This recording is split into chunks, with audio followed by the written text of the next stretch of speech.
Ei, pessoal, novo dia, nova leitura. Hoje é uma quarta-feira, tá chovendo pra caramba aqui em Niterói, no estado do Rio de Janeiro, da onde eu me encontro. E vamos continuar a nossa leitura da Arte do Impossível. Aqui a gente tá na página 205. Já pega seu livro, já pega o seu cafezinho, já se coloca aí, se posiciona, caneta, régua na mão e vamos lá. A gente tá chegando quase ao finalzinho, né? A gente vê aqui que falta só isso aqui. Na verdade é muito menos, é só isso aqui, né? Porque tudo isso aqui é nota. E a gente tá chegando no ponto principal, que é o fluxo, né? Então, vamos começar a ler, depois a gente comenta, porque vamos diretamente, não vou enrolar-vos, não enrolar-vos-ei. E para quem ainda não segue o nosso canal, por favor, não custa nada e nos ajuda pra caramba. Siga esse canal, né? Esse canal tá recente aqui, né? A gente colocava todo o conteúdo de livros no nosso outro canal do MarHub. Agora a gente tá juntando aqui específico de leitura para você, para ficar mais organizado, mais dinâmico. Se você ainda não conhece o nosso livro Leitor Supremo, do primeiro parágrafo à Revolução Pessoal, com técnicas de leitura, curadoria, retenção, dicas, insights, tá um livro fantástico, rápido de ler, com humor, engraçado e super, super interativo. Né? Dicas de ferramentas, QR Codes, muito mais para você. E se você quiser um passo além do que esse livro que está à venda na Amazon, a gente tem o curso, que é de mesmo nome, Leitor Supremo, e tá na Hotmart. Só que o curso a gente faz o seguinte, a gente pega esses temas aqui, mas a gente conecta algumas ferramentas de inteligência artificial que podem te ajudar nesse processo. Então ele vai um passinho além. Fiquem à vontade, estão super bem-vindos para adquirir aqui os nossos produtos e continuar esse bate-papo ainda mais próximo aí da nossa comunidade. Então, divulgações feitas, todos os links estão aqui abaixo, página 205, vamos lá. A neurociência do fluxo. Para compreender o fluxo, queremos compreender como as mudanças nas 4 categorias da atividade cerebral apresentadas anteriormente: a neuroanatomia, a neuroquímica, a neuroeletricidade e as redes conspiram para criar esse estado. 2 dessas áreas, a neuroanatomia e as redes, correspondem à pergunta sobre em que lugar no cérebro algo está acontecendo. Neuroanatomia é a forma de falar sobre estruturas localizadas, como a amígdala e o hipocampo. No entanto, como as coisas raramente acontecem somente em uma parte do cérebro, também é necessário abordar as redes. A rede de predominância, a de modo padrão e a de medo são exemplos. São áreas do cérebro ligadas por conexões de alta velocidade ou que tendem a coativar. As 2 categorias seguintes, a neuroquímica e a neuroeletricidade, têm a ver com a comunicação. São as 2 formas com que o cérebro envia mensagens tanto a si mesmo quanto ao restante do corpo. Substâncias neuroquímicas, vulgo a dopamina, a serotonina e todas as outras, são moléculas sinalizadoras que basicamente dizem ao cérebro para fazer determinadas coisas em maior ou menor quantidade. Neuroeletricidade é o mesmo, exceto que os sinais são elétricos em vez de químicos. Para explorar o fluxo, percorremos cada uma dessas categorias, começando pela neuroanatomia, ou onde o fluxo está acontecendo no cérebro. Porém, se quer conhecer o onde, na verdade, precisa começar pelo quando. E não é. Quando essa experiência particular do fluxo está acontecendo? É melhor. Em que momento da história você está fazendo essa pergunta sobre onde o fluxo está acontecendo? Vamos entrar em neuroanatomia. Durante a maior parte do século passado, o que mais se pensava sobre o desempenho máximo é o que chamamos atualmente de o mito dos 10% do cérebro. Essa é uma noção de que, sob condições normais, usamos apenas uma pequena parte do cérebro, digamos 10%.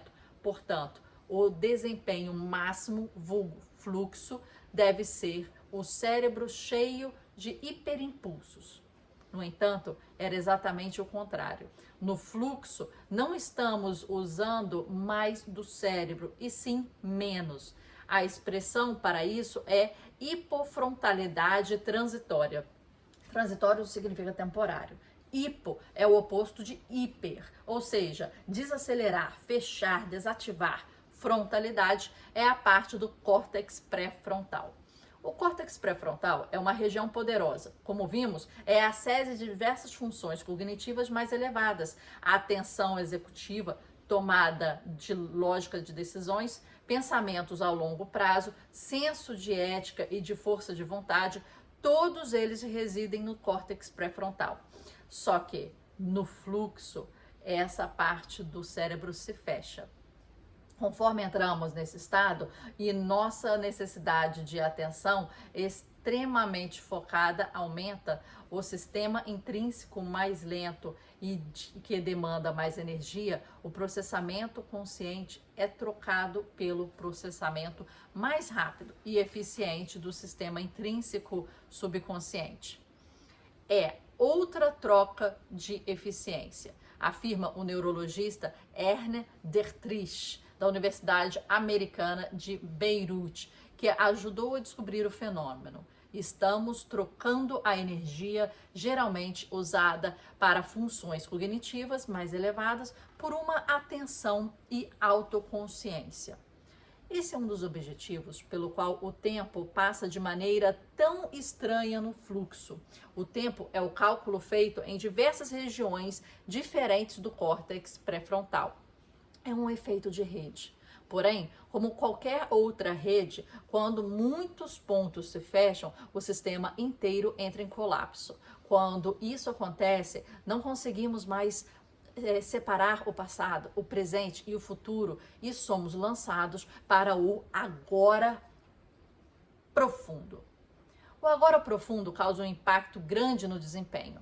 A maioria dos nossos medos e ansiedades não existem no presente. Ou estamos preocupados com coisas horríveis que aconteceram há um tempo e estamos nos lembrando delas no presente para não repetirmos os erros. Ou são coisas assustadoras que podem acontecer no futuro e estamos tentando ficar longe delas no presente. Porém, se eu remover o passado e o futuro da equação, os níveis de ansiedade caem, os hormônios de estresse são expulsos do sistema e substituídos por substâncias químicas que elevam o humor, como a dopamina.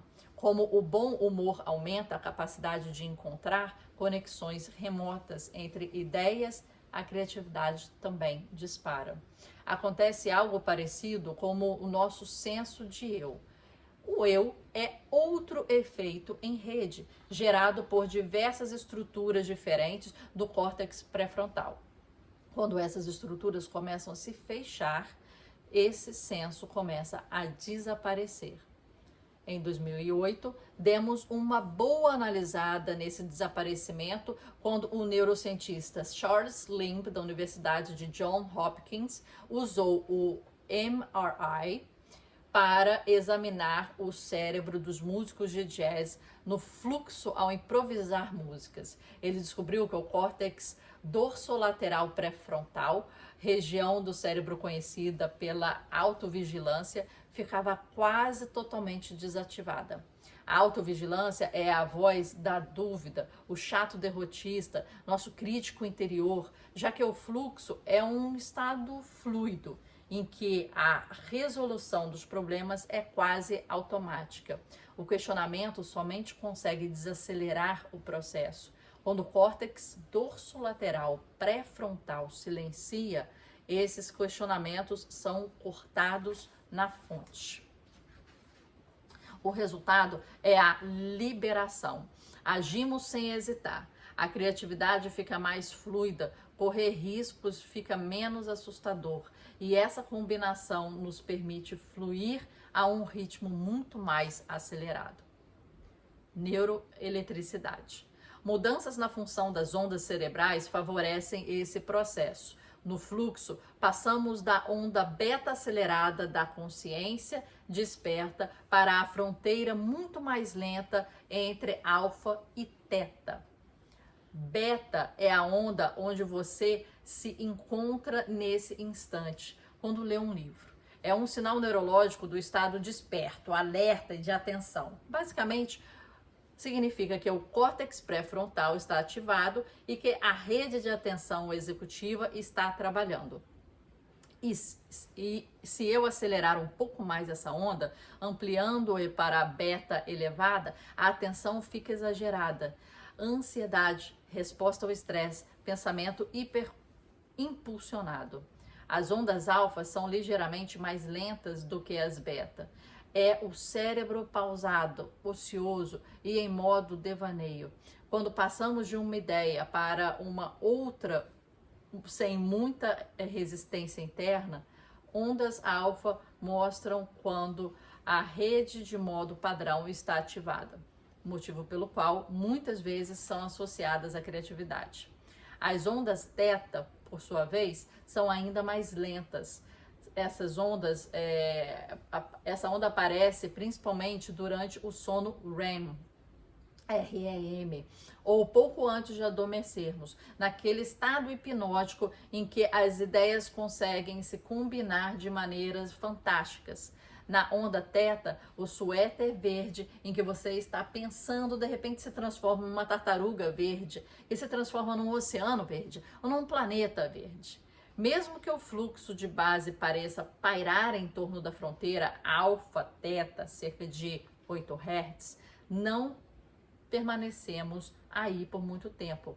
Sempre que tomamos uma decisão, e o fluxo é um estado de ação em que tomamos continuamente decisões, somos retirados da base.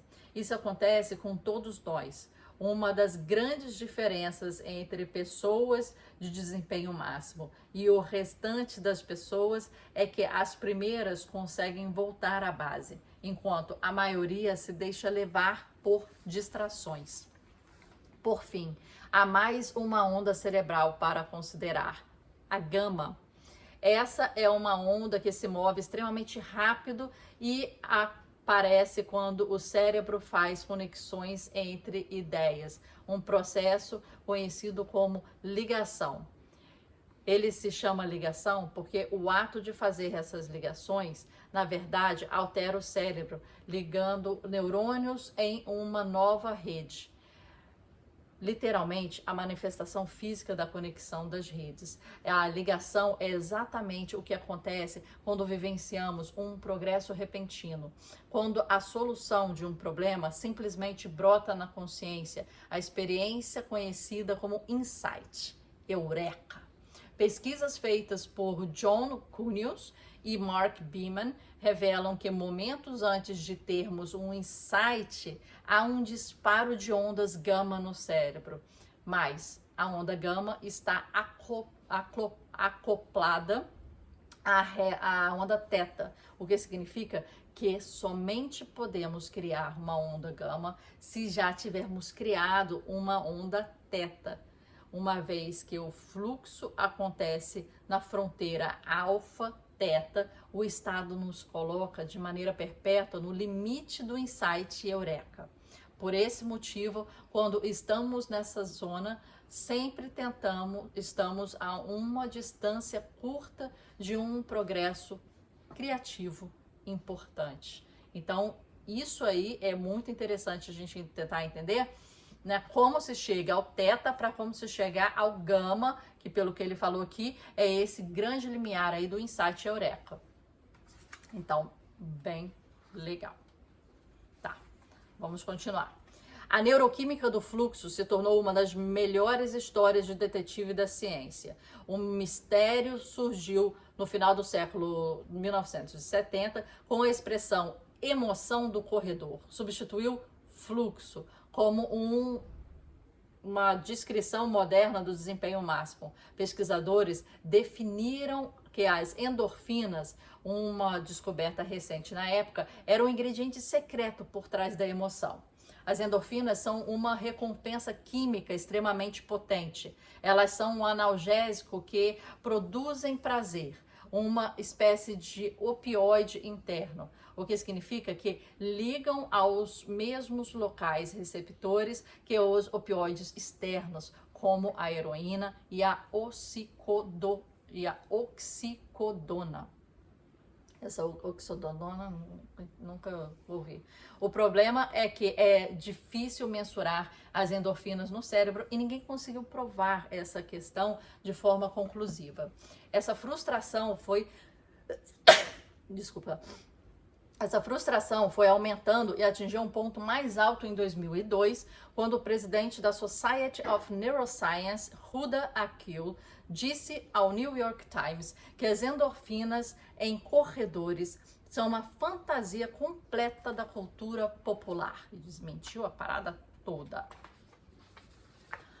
Os investigadores chegaram no impasse, isso durou alguns anos. Então, Ernest Dietrich desvendou uma pista diferente. Dietrich, o primeiro neurocientista a propor a hipofrontalidade transitória como um mecanismo do fluxo, e estava fazendo pesquisas sobre atletas de resistências. Ele descobriu anandamida no cérebro deles durante a emoção do corredor.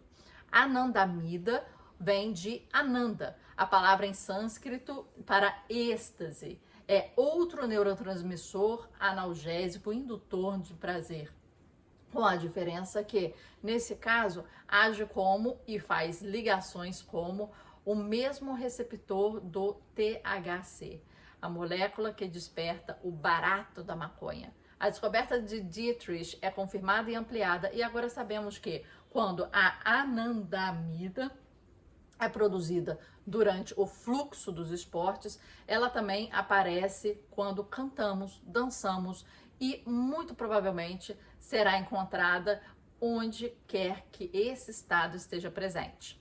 Em 2007, neurocientistas usaram a tomografia para provar que Huda Akil estava equivocado, encontrando endorfinas no cérebro durante o fluxo e definindo essa questão de uma vez por todas. Em seguida, o psicólogo Greg Burns, da Universidade Emory, sugeriu que a dopamina estava diferente no fluxo. Desde então, outros pesquisadores apoiaram essa opinião, uma vez que a rede de proeminência está ativa no estado. Outros pesquisadores perceberam que a norepinefrina precisa estar envolvida. Por fim, também foi sugerido que a serotonina e a ocitocina estão presentes no fluxo, embora ainda não haja evidência suficiente para afirmar isso.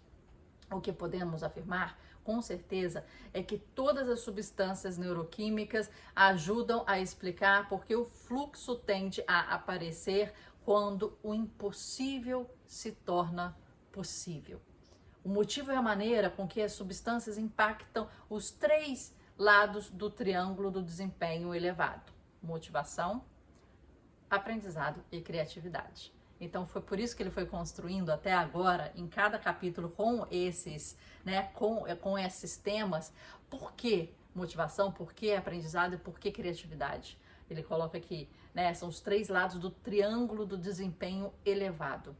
Do lado da motivação, todas as 6 substâncias químicas são drogas de recompensa, tornando o fluxo uma das experiências mais compensadoras que podemos ter.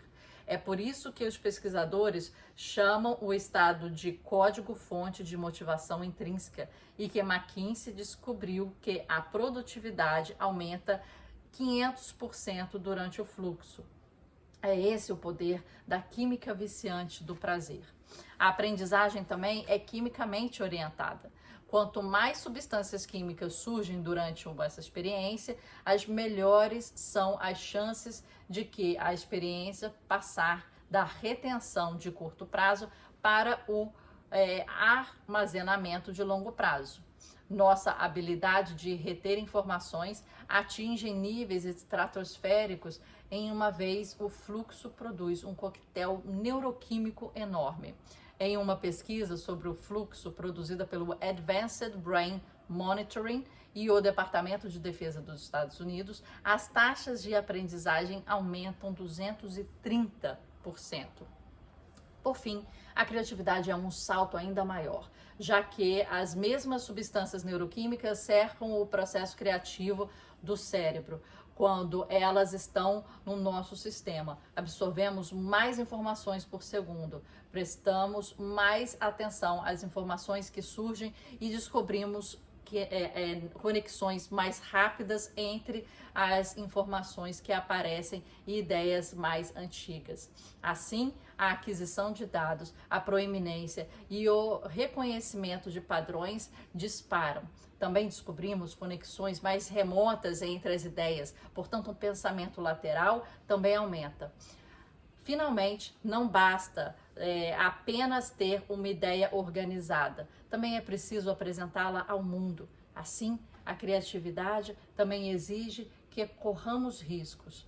E a atitude de correr riscos, graças a toda a dopamina do nosso sistema, também fica ampliada. Melhor ainda, Teresa Amadili, de Harvard, descobriu que a criatividade ampliada produzida pelo fluxo pode durar de 1 a 2 dias a mais do que o estado em si.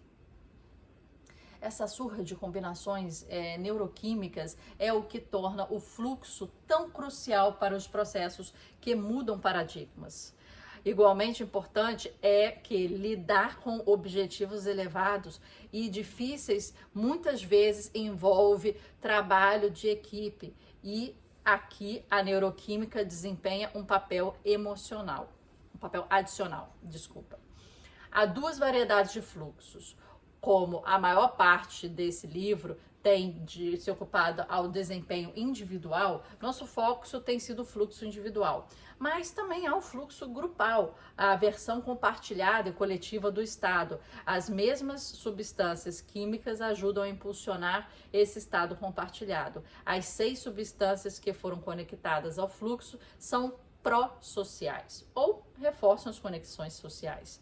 Apaixonar-se é a combinação da neuropinefrina com a dopamina. Endorfinas geram conexão materna, a ocitocina promove a confiança, enquanto a serotonina e a anandamida aumentam nossa abertura para outras pessoas e promovem a calma em situações sociais. Esse coquetel é um motivo porque a cooperação e a colaboração disparam no fluxo. Redes. As redes são um ponto em que a ciência do fluxo começa a ficar um pouco mais confusas. E isso já era de se esperar, já que o conectoma, o diagrama de afiação de rede do cérebro, é uma das últimas fronteiras da neurociência. E vamos começar com o que achamos que sabemos. É uma quantidade crescente de pesquisas que mostram que o fluxo envolve uma interação complexa entre a rede de proeminência e a rede de atenção executiva e a rede de modo de padrão. No entanto, há descobertas conflitantes. Uma quantidade interminável de evidências revela que o fluxo ativa tanto a rede de proeminência, quanto a rede de atenção executiva, quanto desativa a de modo padrão. O problema é que o fluxo aumenta a criatividade. A criatividade está associada ao aumento da atividade de rede de modo padrão. Em outras palavras, há mais trabalho a se fazer. E mais trabalho foi feito. Pesquisas adicionais conduzidas pelo Flow Research Collective, que é dele, que tem o curso, e pelo neurocientista de Stanford, Andrew Huberman. Andrew Huberman é um cara que tem um dos podcasts mais assistidos e mais interessantes que existe, porque ele fala de questões psicológicas, questões mais específicas, técnicas, e traz convidados para conversar. E se não conhece, acho que o nome do podcast é o mesmo dele, Andrew Huberman. Indica que a resposta de luta do cérebro, que envolve um circuito entre o tálamo e o córtex medial pré-frontal, envolve o limite frontal do estado de fluxo. Também sabemos que qualquer outro aspecto do nosso sistema de medo fica desativado, enquanto quase todos os aspectos do sistema de recompensa produtor de dopamina ficam ativados. Além disso, graças à hipofrontalidade transitória, a rede que cria nosso senso de eu se desativa.